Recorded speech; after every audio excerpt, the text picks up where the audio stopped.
નમસ્તે મિત્રો, કેમ છો બધા? મજામાં ને? તો આજે આપણે મસ્ત મજાનું ઉનાળામાં ગવારનું શાક બનાવીશું. તો તમારી બાજુ ગુવાર પણ ઘણા લોકો કહેતા હશે, તો આજે આપણે પાણી વગર બનાવીશું ગવારનું શાક. તો એના માટે આપણે 2 થી 3 ચમચી તેલ લઈ લીધું છે અને આ આપણે 250 ગ્રામ જેટલો ગવારને આ રીતે લાંબી રીતે કટ કરીને મૂક્યો છે. આ હાથથી આપણે કટ કર્યો છે એટલે ટેસ્ટ ને મીઠાશ એમની એમ રહે. અને આ આપણે 10 થી 15 કળી લસણને આ રીતે ટીચી લીધું છે, જેથી કરીને મસ્ત એવો ગવારના શાકમાં ટેસ્ટ આવે. તો આપણે આજે બનાવીએ ચલો ગવારનું શાક. તો તેલમાં આપણે અજમો લઈશું, આપણે લઈશું નહીં રઈ નહીં લઈએ અને તરત જ આપણે બધા જ લસણને એડ કરી દઈશું અને લસણ સરસ એવું સાતળી લઈશું.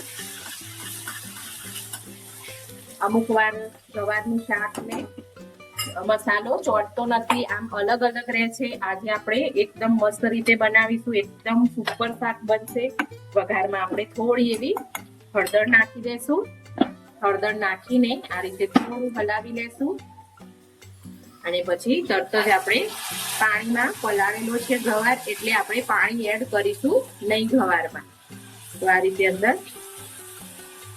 અને 2 જ વિસલમાં આપણું શાક તૈયાર થઈ જશે ગવારનું મસ્ત એવું. અને હા, એકદમ કૂણું ગવાર લેવાનું છે. જાડો દાણા વાળું ગવાર હશે તો જલ્દી ચડશે નહીં. પાછી હળદર આપણે થોડી એડ કરીશું અને લાલ મરચું મેં 1.5 ચમચી જેટલું એડ કર્યું છે અને સ્વાદ પ્રમાણે મીઠું.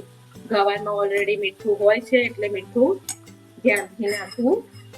અને બધા આપણે મસાલાને આ રીતે મિક્સ કરી દઈશું. ત્યાં સુધી બધા જ મસાલા ગવારને ચોટે નહીં ત્યાં સુધી આપણે હલાવીશું. તો આપણે આ રીતે બધા મસાલાને કોટ કરી લેવાનું છે. હવે આપણે ઢાંકણ બંધ કરી અને ફૂલ ગેસે 2 સીટી જ લગાવી લેશું અને આપણું મસ્ત એવું ગવારનું શાક બનીને તૈયાર થઈ જશે. 5 જ મિનિટ લાગે છે આ શાકના બંધા ગવારના. તો આપણે બધી જ હવા નીકળી ગઈ પછી આપણે કુકરને ખોલીશું. તો આપણું શાક એકદમ મસ્ત એવું પાણી રેડ્યા વગર પણ એકદમ જોરદાર શાક થયું છે આપણું ગવારનું. તો આપણે તમે કોઈ પણ રોટલી જોડે, ભાખરી જોડે, પરોઠા જોડે ખાઈ શકો છો અને મસ્ત દેશી ટેસ્ટ સાથે આ શાક તૈયાર થાય છે. તમારો ગવાર કાઠો હોય તો તમે પાણી નાખી શકો છો.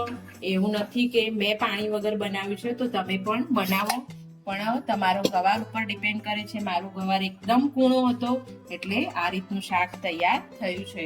તો તમને પણ આ વિડીયો મારો ગમે તો લાઈક કરજો, શેર કરજો, સબસ્ક્રાઇબ કરજો. Thank you.